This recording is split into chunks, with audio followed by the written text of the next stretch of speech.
नमस्कार, जय माँ काली।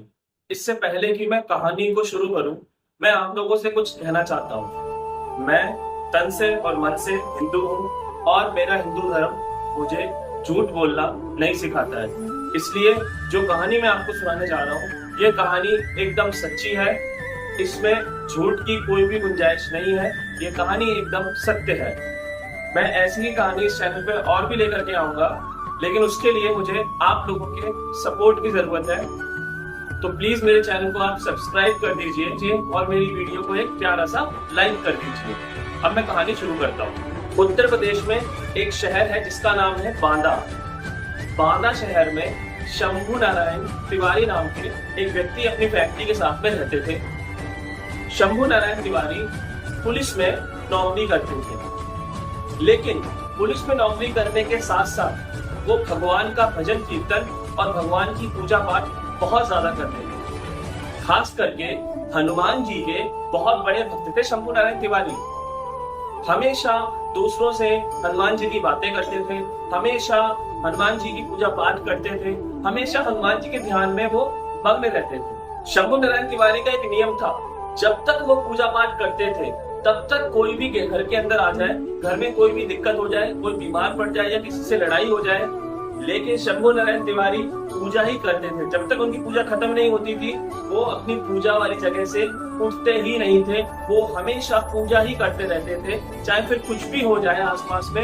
जब तक पूजा खत्म नहीं होती थी, शंभू नारायण तिवारी अपनी जगह से नहीं उठते थे। एक दिन थाने से, पुलिस स्टेशन से इंस्पेक्टर का फोन आया, और इंस्पेक्टर का जब फोन आया तो शंभू नारायण तिवारी उसमें हनुमान जी की पूजा कर रहे थे। तो शंभू नारायण तिवारी की वाइफ ने फोन उठाया और पूछा, आप कौन?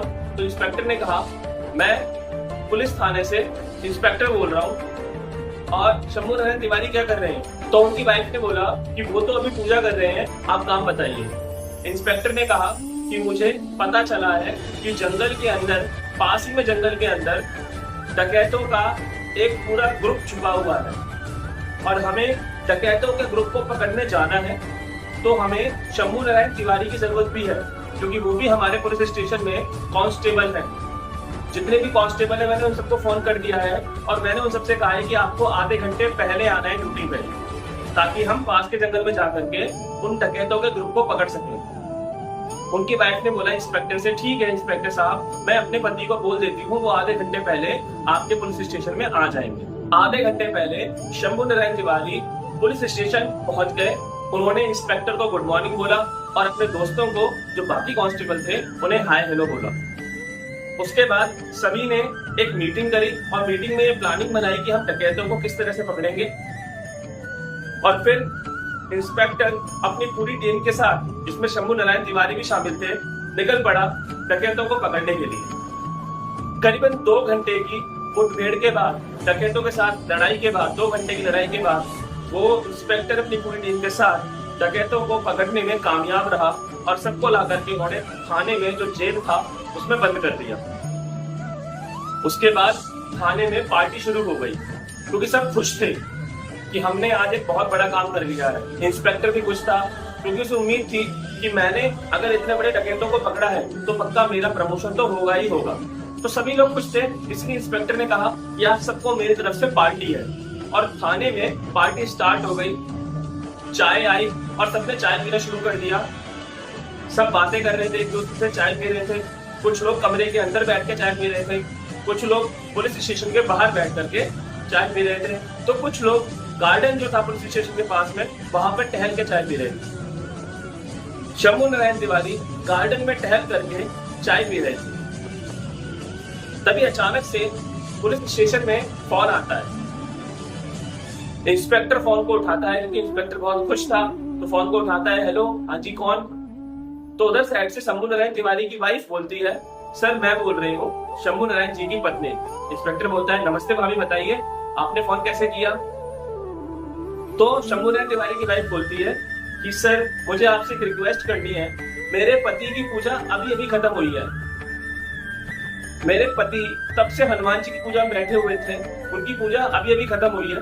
उनका एक नियम है, जब तक पूजा खत्म नहीं होती वो अपनी जगह से नहीं हटते हैं। मैंने उन्हें बहुत कहा था कि इंस्पेक्टर साहब ने आधे घंटे पहले बुलाया है, चले जाओ चले जाओ चले जाओ, लेकिन वो तो पूजा करते रहे और उनकी पूजा आज बहुत देर तक चली। वो तो टाइम भी भूल गए थे जॉब आने का। अब पूजा उनकी खत्म हुई है तो उन्हें अब याद आया तो बिना खाना खाए निकल गए हैं और थाने पहुंचने वाले होंगे। तो मेरी आपसे रिक्वेस्ट है, प्लीज उन्हें डांटिएगा मत। वो घर पे भगवान की पूजा कर रहे थे इसलिए वो लेट हो गए, उन्हें डांटिएगा मत। इंस्पेक्टर ने जब ये सुना तो वो दंग रह गया, क्योंकि जिस शंभू नारायण की वो औरत बात कर रही थी वो शंभू नारायण तो बाहर पार्क में चाय पी रहा था। इंस्पेक्टर ने अपनी चाय रखी और दौड़ करके बाहर गया। पार्क में जाकर के देखा कि शंभू नारायण कहां पर चाय पी रहे हैं, तो वहां पर शंभू नारायण थे ही नहीं। इंस्पेक्टर बहुत परेशान हो गया। उसने कहा शंभू नारायण कहां गया। उसने बाकी कांस्टेबल से पूछा तो सभी ने बोला अभी तो यही चाय पी रहे थे, पता नहीं कहां चले गए। तभी 15-20 मिनट के बाद शंभू नारायण अपने स्कूटर पे थाने में आए। इंस्पेक्टर ने उन्हें पूछा कि तुम अभी कहाँ गए थे, तुम तो चाय पी रहे थे। उन्होंने कहा सर मैं तो अभी पूजा करके आ रहा हूँ, मैं तो घर से भी चाय पी के नहीं आया सर, यहाँ चाय पीने की तो बात ही नहीं उठती है। मैंने सर चाय नहीं पी है सर, मैं तो सर अभी भी आया हूँ। सॉरी सर, मैं आपके साथ डकैतों को पकड़ने में नहीं जा पाया, मैं पूजा कर रहा था। लेकिन इंस्पेक्टर मानने को तैयार ही नहीं था। उसने कहा अगर तुम अभी आए हो तो वो शंभू नारायण कौन था जो मेरे साथ गाड़ी में गया, डकैतों को पकड़वाया, और सबसे ज्यादा मदद डकैतों को पकड़वाने में उसी ने की थी, सबसे ज्यादा मदद। तो वो शंभू नारायण कौन था फिर? तो शंभू नारायण को भी समझ में नहीं आया कि इंस्पेक्टर साहब किस शंभू नारायण की बात कर रहे हैं। इंस्पेक्टर को भी यकीन नहीं हुआ। उन्हें लगा कि शंभू नारायण और उसकी पत्नी इंस्पेक्टर के साथ मजाक कर रहे हैं, इसलिए इंस्पेक्टर पूरी टीम लेकर के उनकी पत्नी घर गया। आस पास के लोगों को बुलाया, पड़ोसियों को, उनसे पूछा कि आपने शंभू नारायण को कब देखा। तो सभी लोगों ने बोला कि शंभू नारायण अभी थोड़ी देर पहले ही पुलिस स्टेशन के लिए निकले थे और हम सब ने उनको देखा है।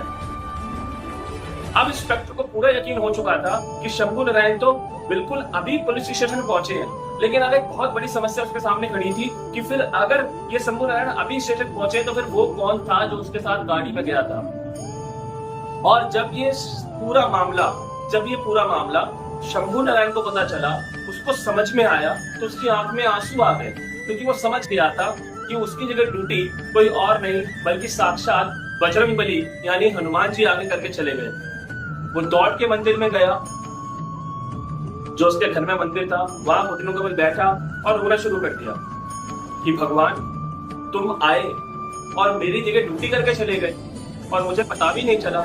मैं इतना नासमझ हूँ कि मैंने आपको परेशान किया, आपको मेरी वजह से ड्यूटी करनी पड़ी भगवान। वो रोने लगा। इसे बोलते हैं भक्त के वश में है भगवान। कहानी यहाँ पर खत्म होती है। अगर आपको कहानी अच्छी लगे प्लीज लाइक करें इस वीडियो को और चैनल को सब्सक्राइब करें। नमस्कार, जय माता।